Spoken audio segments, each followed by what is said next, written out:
नमस्कार, मैं भगवती प्रसाद सोने, प्रवक्ता इतिहास कॉलेज के ऑनलाइन प्लेटफॉर्म पर आपका स्वागत करता हूं। आज अपना topic BA BEd class third से है।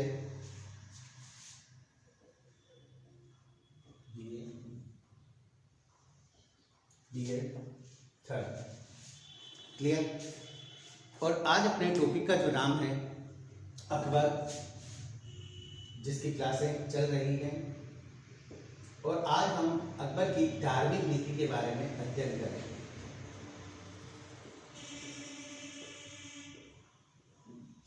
और ये क्लास नंबर 6 है।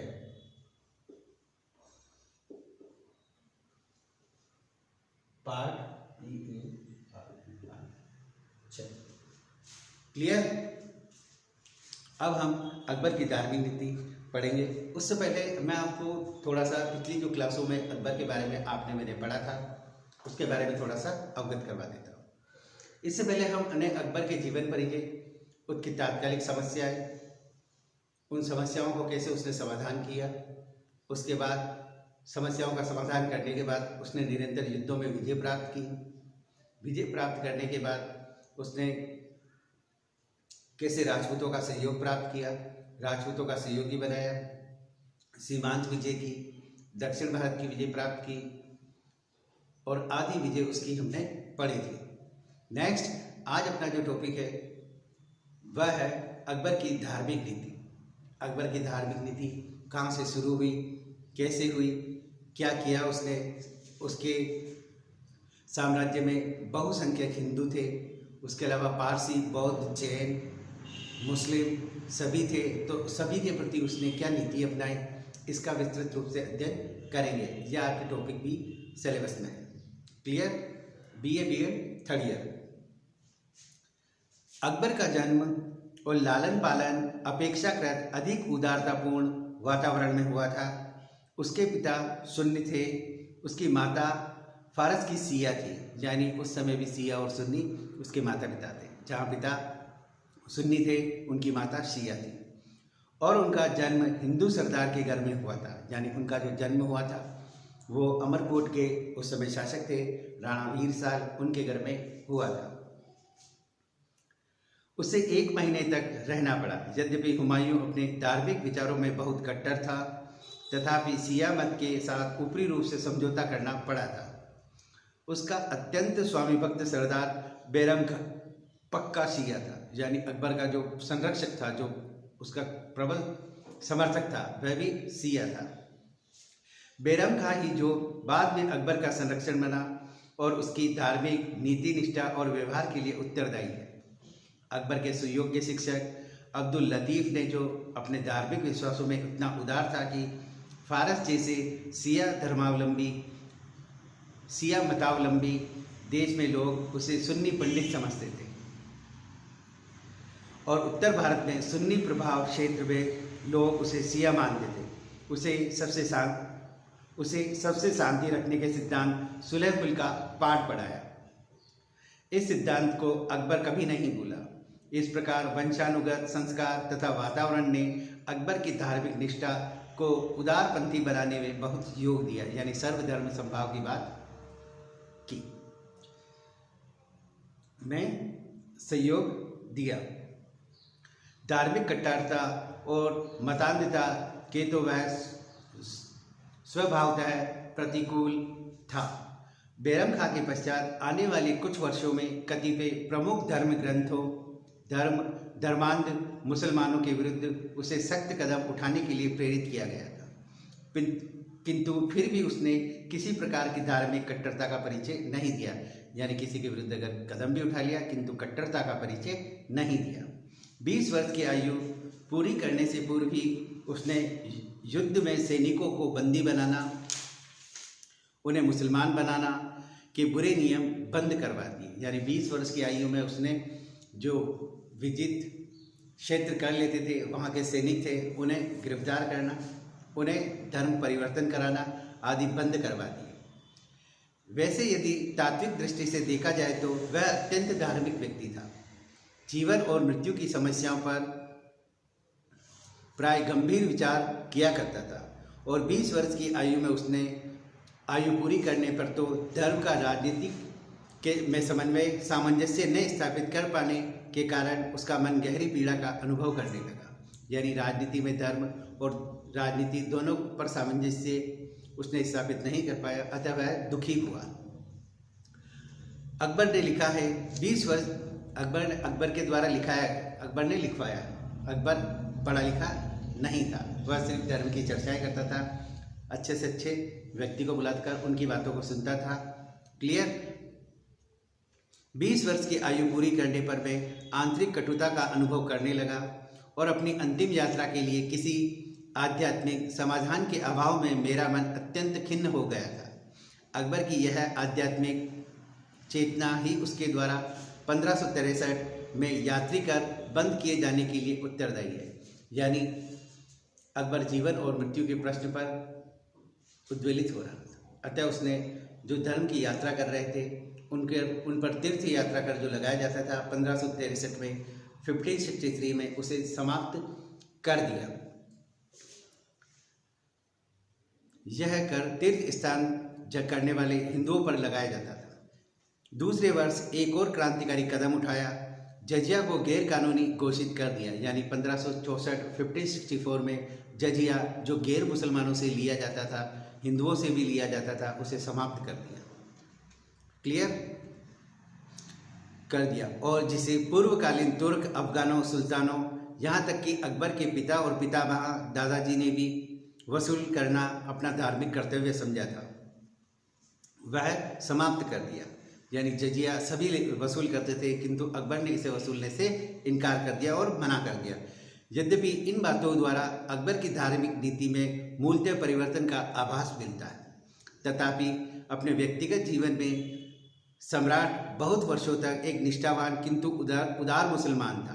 तत्कालीन इतिहास लेखक बदायूनी के वृत्तांत अनुसार हमें पता चलता है कि अकबर दिन में केवल 5 बार नमाज ही पढ़ता था, बल्कि वह राज्य की धन दौलत, मान प्रतिष्ठा प्रदान करने की भगवान के ऊपर अनुकंपा के प्रति कृतज्ञता प्रकट करने के निमित्त प्रतिकाल प्रातः ईश्वर का चिंतन करता और याहू या हादी का ठीक मुसलमानी ढंग से उच्च स्वर में पाठ करता था। यानी ईश्वर को वह धन्यवाद देता था कि उन्होंने उसे इस नेमत से बख्शा, कि उसे एक विस्तृत साम्राज्य दिया, धन संपदा दी, गौरव दी, इसके लिए है ईश्वर आपका कोटि कोटि धन्यवाद। ऐसी बातें अकबर करता था और मुसलमानी ढंग से उच्च स्वर में यह पाठ करता था। वह मुसलमान धार्मिक पुरुषों का सत्संग लाभ करता था। यानी मुसलमानों के जो धार्मिक पुरुष थे वह सत्संग करते थे तो उनको वह सुनता था। और प्रत्येक वर्ष अजमेर में ख्वाजा मोइनुद्दीन चिश्ती की दरगाह की भक्ति भाव से यात्रा करता था। ख्वाजा मोइनुद्दीन चिश्ती 1192 में सिस्तान में इनका जन्म हुआ और वह अजमेर आए। जब मोहम्मद गोरी 1192 में तराइन का द्वितीय युद्ध जीत गया था, तब इन्होंने अजमेर में आकर अपनी खानका बनाई और इनके दर्शन करने के लिए अकबर प्रतिवर्ष पैदल आता था। और इसी उद्देश्य से 1575 में फतेहपुर में उसने एक इबादत खाना 1575 में एक इबादत खाना यानी ईश्वर को पूजने का स्थान बनाया, पूजागृह का निर्माण करवाया। 1575 में मोस्ट इम्पोर्टेंट है 1575 इबादत खाने की स्थापना करवाया था, जिसमें प्रति बृहस्पतिवार की संध्या समय निश्चित रूप से धार्मिक विचार विमर्श हुआ करता था। यानी बृहस्पतिवार को वहाँ पर निश्चित रूप से धार्मिक सत्संग विचार विमर्श हुआ करते थे। आरंभ में यह धार्मिक वाद विवाद केवल मुसलमानों, शेख सैयद और उल्लेमा तक ही सीमित था और केवल मुसलमान अमीर ही इसमें आमंत्रित किए जाते थे। सुल्तानपुर के मुल्ला अब्दुल्ला, जिन्हें मखदूम उल मुल्क की उपाधि प्राप्त की थी, तथा प्रमुख सदर शेख अब्दुल नबी इन विवादों में प्रमुख रूप से भाग लिया करते थे, किंतु आपस में इनमें मत विभिन्नता होने के कारण अकबर के ऊपर इनका प्रभाव कम होने लगा। यानी ये जो व्यक्ति थे, ये आपस में इनके जो मत थे वो उनसे अकबर प्रभावित नहीं हुआ।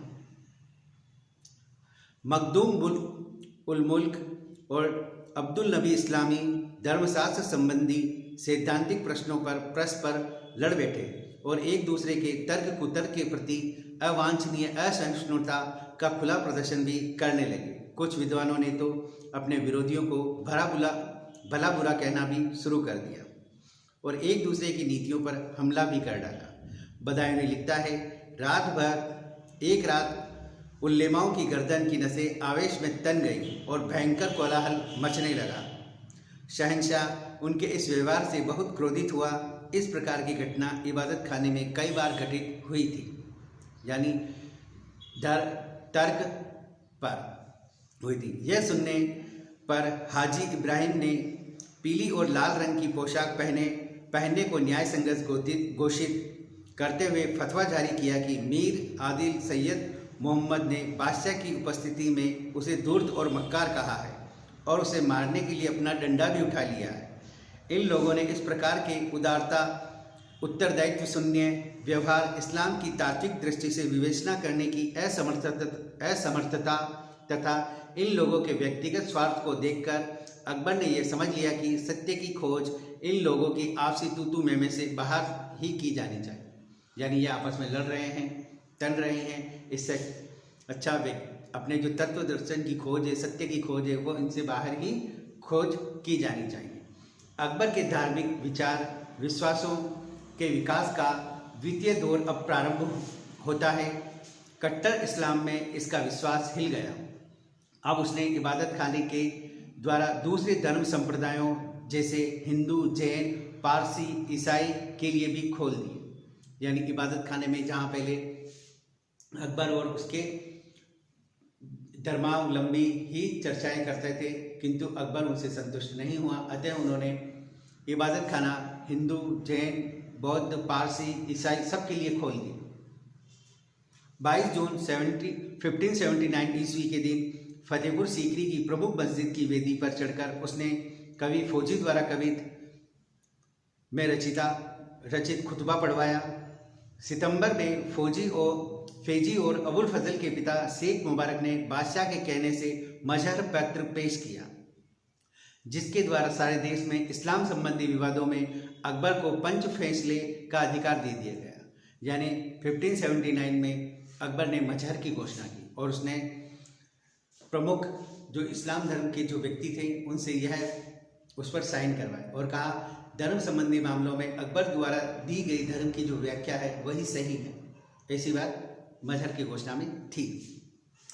चूंकि हिंदुस्तान अब शांति और सुरक्षा का केंद्र तथा न्याय नीति का स्थान बन गया है, जिससे उच्च और निम्न वर्ग के लोग और मुख्यतः आध्यात्मिक विद्या विशरद विद्वान और वे लोग जो ज्ञान विज्ञान का प्रचार करते हैं तथा मुक्ति के मार्ग के पथ प्रदर्शक बने हुए हैं, अरब और फारस देशों में जहां आकर बस गए हैं, अब प्रमुख उल्लेमा ने जो केवल कानून के विभिन्न अंगों के ही विशेषज्ञ और ज्ञाता नहीं, तर्क और प्रमाण पर आधारित नियमों से परिचित ही नहीं, बल्कि अपनी सच्चाई और सदस्यता के लिए भी प्रसिद्ध हैं। प्रथम तो कुरान की आयत ईश्वर की और पैगंबर की और उनकी जिन्हें सत्ता प्राप्त है आज्ञा का पालन करो।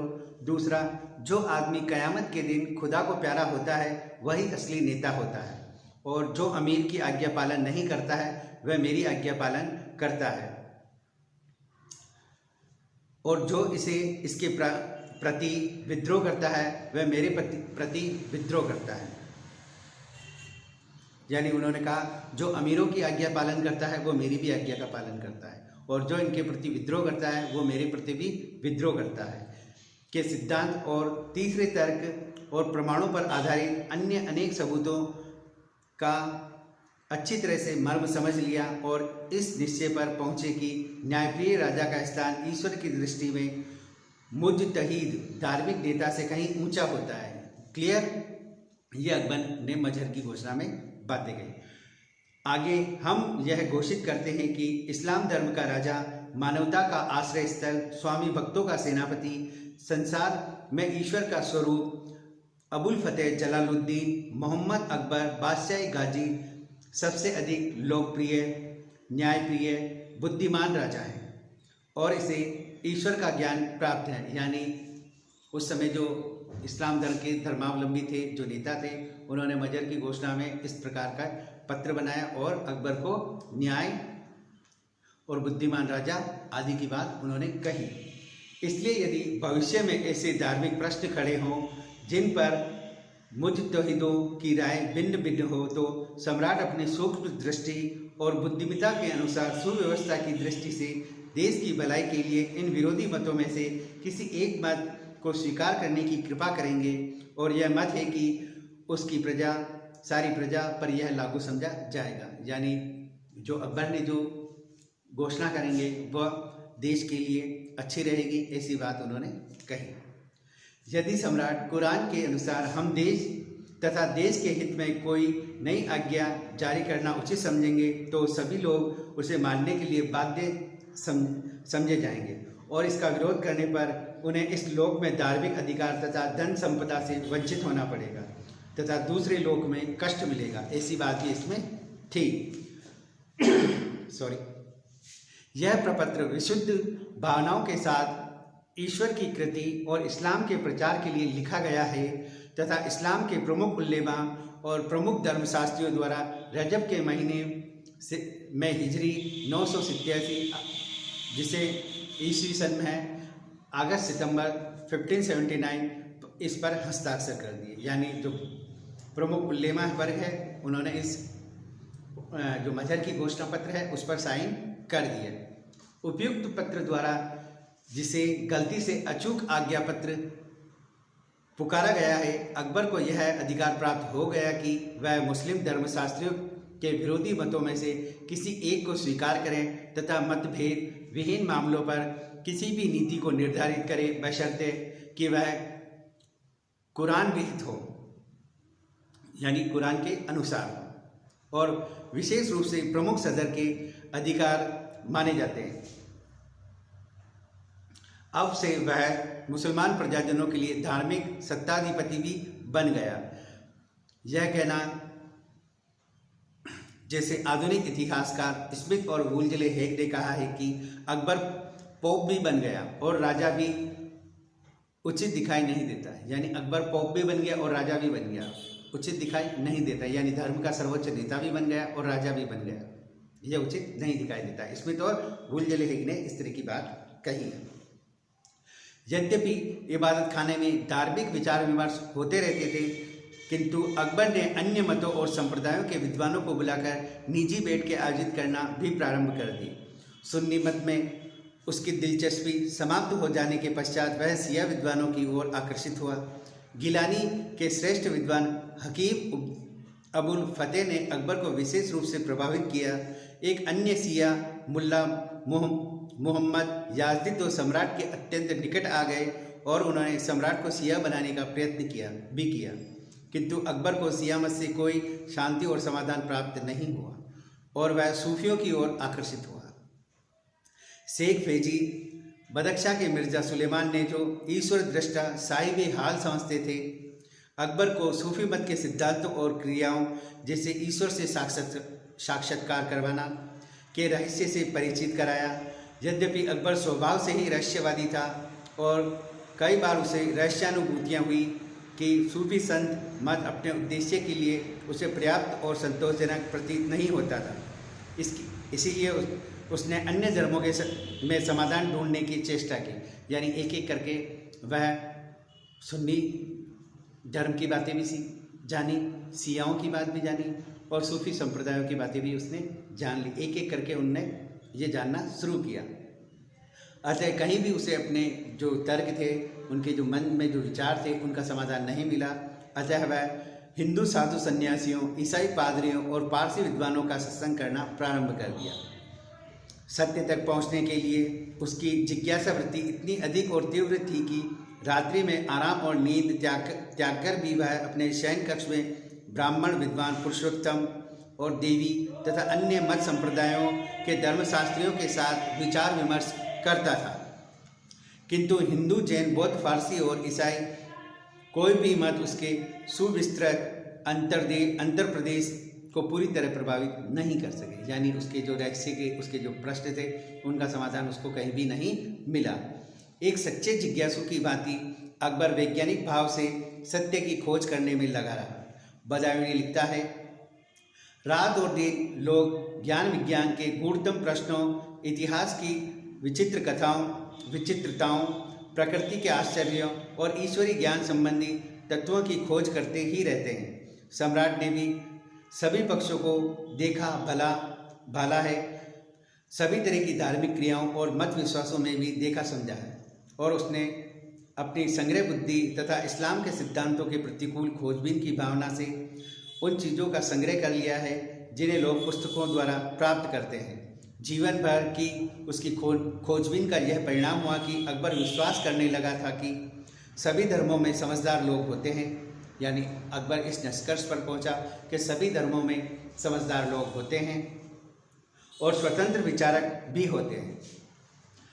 जब सत्य सभी धर्मों में है तो यह समझना भूल है कि सच्चाई सिर्फ इस्लाम धर्म तक सीमित है, जबकि इस्लाम धर्म अपेक्षाकृत नवीन है, उसकी आयु केवल कुछ हजार वर्षों की होगी। यह बात आईने अकबरी अबुल फजल जो द्वारा लिखी गई है, उसके भाग 1 पृष्ठ संख्या 179 पर लिखी गई ये बात है। क्लियर? अकबर का तर्क सम्मत विश्वास इस्लाम के परंपरागत स्वरूप से पहले ही हिल गया था। क़यामत के इस्लामी सिद्धांतों को उसने मानने से इनकार कर दिया और इहलाम की बात को तो उसने एक ओर रख दी। उसे यह विश्वास नहीं था कि कोई स्वर्ग कैसा होता है, वहाँ की लंबी बातचीत करके इतनी जल्दी वापस आ जाए कि उसका बिस्तर गरम का गरम मिले। बहुत सी हिंदू और फारसी रीतियों और विश्वासों को भी उसने अपना लिया था। हिंदू और फारसी रीति रिवाजों को भी उसने अपना लिया था, जैसे पुनर्जन्म का सिद्धांत, सूर्य उपासना।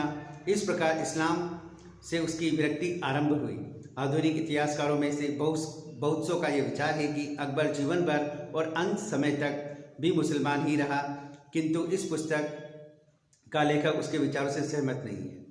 हिंदू धर्म के प्रतिकूल इस्लाम एक सुनिश्चित धर्म है, और जो व्यक्ति इस धर्म के 5 मूल सिद्धांतों जैसे कलमा का मतलब है ईश्वर की एकता, मोहम्मद की पैगंबरी जी, 5 नमाज, रमजान के रोजे रखना, ज़कात करना, हज करना में विश्वास नहीं करता, मुसलमान नहीं कहा जा सकता। कर्म और पुनर्जन्म के सिद्धांत पर विश्वास तथा सूर्य की उपासना चाहे वह यह समझकर करे की जाए कि सूर्य प्रकाश का स्रोत है, मुसलमानी धर्म के मूल सिद्धांत के बिल्कुल विरुद्ध है। इस्लाम धर्म का दावा है कि सत्य पर केवल उसी का अधिकार है, अन्य धर्म में सत्य नहीं है, और जो कुछ पहले पैगंबरों ने शिक्षा दी थी वह सब मोहम्मद की शिक्षा द्वारा रद्द हो गई है, क्योंकि मोहम्मद सबसे अंतिम और सबसे बड़े पैगंबर हुए। इसके विपरीत अकबर तो मोहम्मद को केवल एक पैगंबर ही मानता था, उन्हें सर्वश्रेष्ठ पैगंबर नहीं मानते थे। हमारे पास तात्कालीन कोई ऐसा प्रमाण नहीं है जिसके आधार पर यह कहा जा सके कि अकबर अपने बाल्यकाल के धर्म में निष्ठा रखे रहा। वोल्टेरो, पेरुस्ची, जिनकी यह धारणा थी कि उस काल में इतिहासकार नहीं थे और उन्होंने जो अपनी राय प्रकट की वह केवल जेसुइट पादरियों के लेखों पर आधारित है। 1586 में अब्दुल्ला खां उज़्बेक को अकबर द्वारा लिखे गए पत्र को भी जिसने उसने लिखा था कि वह मुसलमान हैं, इस संबंध में प्रमाण के रूप में प्रस्तुत और स्वीकार करना भी उचित नहीं है। वह तो केवल कूटनीतिक पत्र व्यवहार था जिससे सत्य की प्रतिष्ठा नहीं थी। यद्यपि अकबर ने इस्लाम धर्म को छोड़ दिया था, तथापि मुसलमानी सभ्यता की सभी बातों को छोड़ना उसके लिए असंभव था, क्योंकि उसका बाल्यकाल उसी सभ्यता में व्यतीत हुआ था। क्लियर? ये अकबर के धर्म संबंधी विचार हैं जो आईने अकबरी वुल्जले है इसमें इनके द्वारा की गई बातें हैं। इनका खुद का अपना ओपिनियन था और उन्होंने अपनी अपनी बातें अपनी अपनी पुस्तकों में उद्धृत की है। नेक्स्ट, दीन ए इलाही।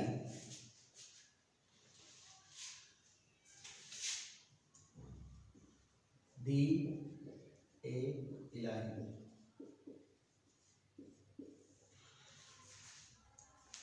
धार्मिक रूढ़ियों और एक्चुअल में अकबर दीन ए इलाही एक नवीन धर्म का प्रतिपादित किया था, तो उसके बारे में थोड़ा सा अध्ययन करेंगे जो उसकी धार्मिक नीति के अंतर्गत ही आता है। धार्मिक रूढ़ियों और सत्ता से असंतुष्ट होकर अकबर ने तर्क को ही धर्म का मूल आधार बताया और अपने साम्राज्य में प्रत्येक मत संप्रदाय को धार्मिक स्वतंत्रता और सहिष्णुता प्रदान की। धर्मांध व्यक्तियों द्वारा एक दूसरे के प्रति घृणा के भाव फैलाते देख अकबर को अत्यंत क्लेश पहुंचता था और इसी धार्मिक द्वेष को दूर करने के विचार से उसने सभी मतों का समन्वय करने का प्रयत्न किया और इसका नाम तौहीदे इलाही अर्थात देवी एकेश्वरवाद रखा। यह एक सामाजिक धार्मिक भातृ संप्रदाय था जिसका संगठन विभिन्न जातियों को एक दूसरे से अधिक निकट लाने के विचार से किया गया था। इसकी रचना सर्वजनीनी सहिष्णुता सुलह कुल के सिद्धांत पर की गई और स्वयं सम्राट ने भी सभी धर्मों में से अच्छी बातें संग्रहित करके इसमें रखी थी। यह एक नया संप्रदाय ईश्वर की एकता में विश्वास रखता था। हिंदू, जैन, फारसी धर्म के कुछ प्रमुख सिद्धांत भी इसमें सम्मिलित किए गए थे।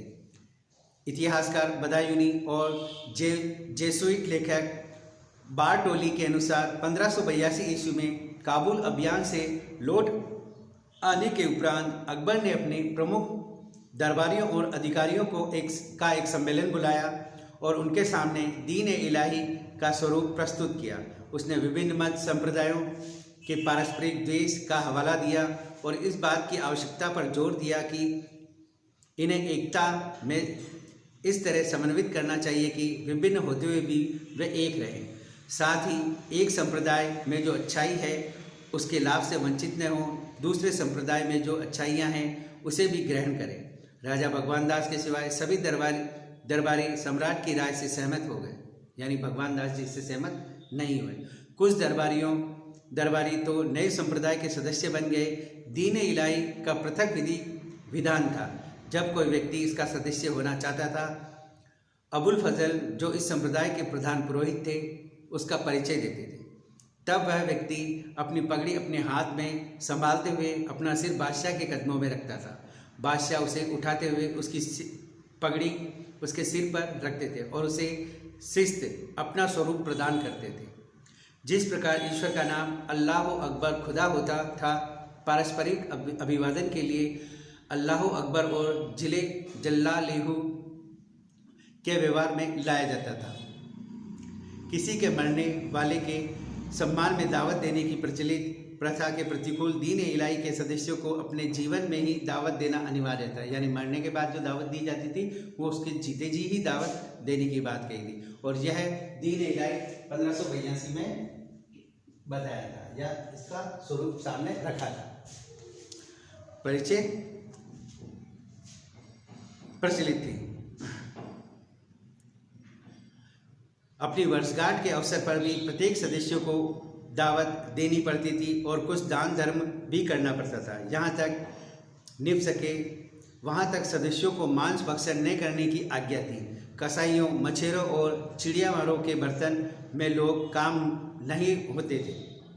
यानी जो कसाई, मछेरों और चिड़ियामारों के बर्तन ये लोग काम में नहीं लाते थे क्योंकि वह मांस खाते थे, काम में नहीं लाते थे। वृद्ध स्त्रियों अथवा कम उम्र की कन्याओं के साथ लोग शादी नहीं करते थे। इनसे बादशाह की सेवा के लिए धन संपदा, मान सम्मान, जीवन और धर्म बलिदान करने की भी आशा की जाती थी। दीन इलाही के सदस्यों को भक्ति के यह 4 पद थे और जो सदस्य इनमें एक का भी बलिदान कर देता वह भक्ति का पहला पद समझा जाता था। जो 2 का बलिदान कर देता उसे 2 पद प्राप्त होते। इसी प्रकार तीसरे और चौथी चीज़ों का बलिदान करते थे वे तीसरे और चौथे भक्ति पद को समझ जाते थे। दीन इलाही के सदस्यों की संख्या कुछ हजार तक पहुंच गई, किंतु साम्राज्य के अधिकांश विशिष्ट पुरुष इसमें सम्मिलित नहीं हुए। प्रतिष्ठित हिंदुओं में से केवल बीरबल ने ही इस धर्म को स्वीकार किया था। यानी बीरबल जिनका नाम था महेशदास जी, उन्होंने ही इसको स्वीकार किया था। दीन इलाही अकबर की मृत्यु के साथ ही समाप्त हो गया। यद्यपि जहांगीर अपने पिता के समान ही कुछ लोगों को इसका सदस्य अनुयायी बनने को प्रेरित करता रहा था। इसी इतिहासकार स्मिथ, वुलजलेहे दोनों ने ही नए धर्म की स्थापना करने के लिए अकबर की भर्त्सना की। स्मिथ ने तो यहाँ तक कह डाला कि दीन इलाही अकबर की बुद्धिमत्ता का नहीं बल्कि उसकी नासमझी का उदाहरण है। यही आलोचना उचित और न्यायसंगत नहीं कही जा सकती। दीन इलाही की स्थापना अकबर का महान राजनीतिक उद्देश्य था। इसके द्वारा वह हिंदू और मुसलमान धर्मों को मिलाकर मुगल साम्राज्य में राजनीतिक एकता कायम कर सके। दीन इलाही यानी इसके माध्यम से हिंदू और मुसलमानों में एकता स्थापित की जा सके। दीन इलाही के प्रवर्तक के रूप में उसने किया, वह उसकी सार्वजनिक सहिष्णुता की नीति का परिणाम था और यही उसके राष्ट्रीय आदर्शवाद का प्रमाण है। बदायूनी जैसे धर्मांध व्यक्तियों को इस दिशा में बादशाह से असंतुष्ट होना स्वाभाविक ही था। पुर्तगाली पादरी जो भी बादशाह को ईसाई बनाने की आशा में थे, किंतु अंत में निराश हुए। सम्राट से घोर असंतुष्ट थे। इसी आधार पर अकबर जैसे धर्म सहिष्णु सम्राट की आलोचना करना इनके लिए स्वाभाविक ही नहीं, अवश्यंभावी भी था। इस बात में कोई सार नहीं है कि दीन इलाही के अनुयायी के लिए अकबर ने लोगों को जोर जबरदस्ती अथवा रिश्वत देकर प्रेरित किया था। साथ ही धर्मांध बदायूनी तथा असंतुष्ट जेसुइट पादरियों के बयानों पर ही विश्वास कर लेना कि अकबर ने इस्लाम धर्म को प्रताड़ित करने ही प्रारंभ कर दिया था, उचित नहीं है। निस्संदेह अकबर अपने आप को अपने प्रजाजनों का धार्मिक और बौद्धिक अधिनायक समझता था। राजपद के संबंध में उसकी धारणा पिता परक थी और स्वयं को अपनी प्रजा का पिता समझता था। क्लियर? इस प्रकार अकबर ने दीन इलाही मत के बारे में बताया कि किस प्रकार अकबर ने नए धर्म का प्रचार करके हिंदू मुस्लिम समन्वय, अन्य धर्मों के समन्वय की बात कही और अपने जो राजनीतिक उद्देश्य थे उनमें प्राप्त करने में सफलता प्राप्त की। नेक्स्ट, अकबर ने विभिन्न धर्म संप्रदाय के किन किन लोगों से वार्ता की, इसके बारे में थोड़ा सा पढ़ेंगे। पहला है अकबर और ईसाई धर्म, यानी अकबर ईसाई धर्म, अकबर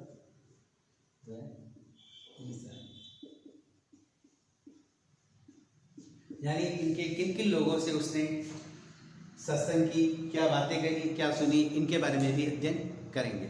विभिन्न धर्मों के तुलनात्मक अध्ययन में रुचि रखने के कारण अकबर ने गोवा से पुर्तगाली मिशनरी को बुलावा भेजा, जिससे वे उसे ईसाई धर्म के सिद्धांतों को भली भांति अवगत करा सके।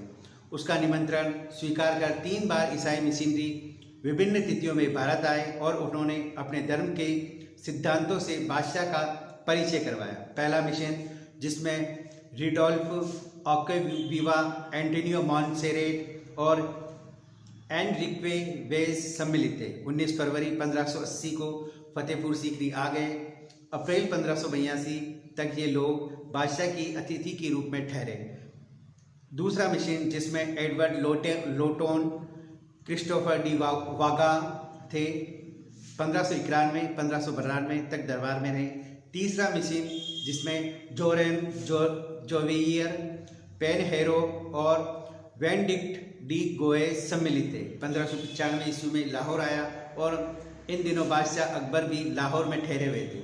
मिशन के प्रमुख पादरी अकबर की मृत्यु के उपरांत भी मुगल दरबार में ठहरे रहे।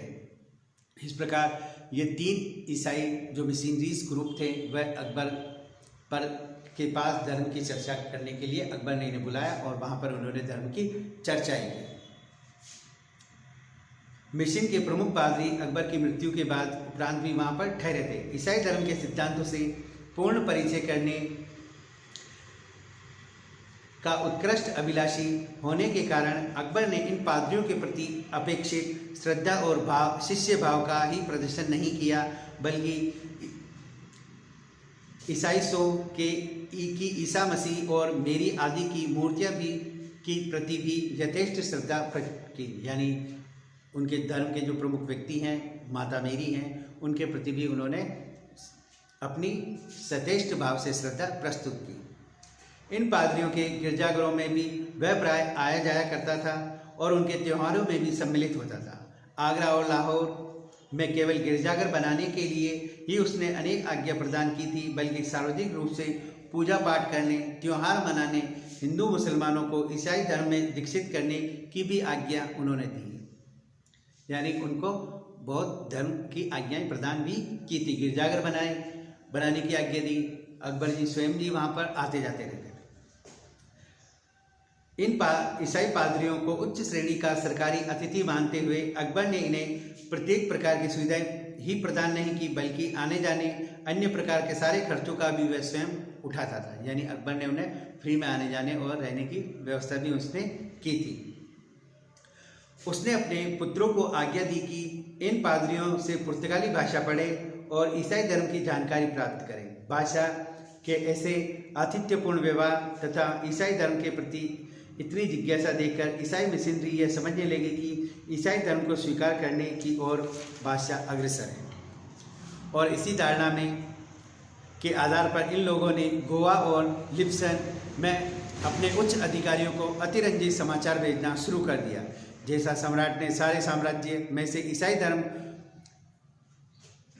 की समाप्ति कर इस्लाम धर्म की समाप्ति कर दी, मस्जिदों को अस्तबलों में परिवर्तित कर दिया और आदमियों को मोहम्मद अहमद नाम रखने की निषेध आज्ञा जारी कर दी। यानी अतिरंजित लेख इन अपने अधिकारियों को भेजने लगे। किंतु इन मिशनरियों को शीघ्र ही ज्ञात हो गया कि अकबर का हिंदू जैन फारसी धर्म को धारण करने की तरह ईसाई धर्म को अपनाने का भी कोई विचार नहीं है। असंतुष्ट मिशनरियों ने फिर यह कहना शुरू कर दिया कि सम्राट अहंकारी है। अपने को पैगंबर समझते हुए अपनी असंख्यक पत्नियों को परित्याग करके केवल एक के साथ ही रहने में असमर्थ है, इसलिए वह ईसाई धर्म स्वीकार नहीं कर सकता। इन पुर्तगालियों मिशनरियों को ऐसी ऊटपटांग बातों को कुछ आधुनिक यूरोपियन इतिहासकार ने सच समझ लिया। V.A. स्मिथ और वुलजले हेग ने भी बिना किसी ठोस और तर्क और प्रमाणों पर यह निष्कर्ष निकाला है कि दूसरे धर्म संप्रदायों की अपेक्षा ईसाई धर्म के प्रति अकबर की कई अच्छी राय थी। राजनीतिक कठिनाइयों के कारण ही वह इस धर्म को नहीं अपना सका। यानी राजनीतिक कठिनाइयाँ थी, इस वजह से इस धर्म को नहीं अपनाया जा सका। सत्य तो यह है कि तर्क प्रिय होने के कारण अकबर किसी ऐसे धर्म में विश्वास नहीं कर सकता था जो इस्लाम तथा सत्ता पर आधारित है। सत्य तो यह है कि तर्क प्रिय होने के कारण अकबर किसी ऐसे धर्म में विश्वास ही नहीं करता था। क्लियर? आज की क्लास में इतना ही। अगला जो इनके जो धार्मिक पक्ष है उसको आगे वाली क्लास में पढ़ेंगे। धन्यवाद।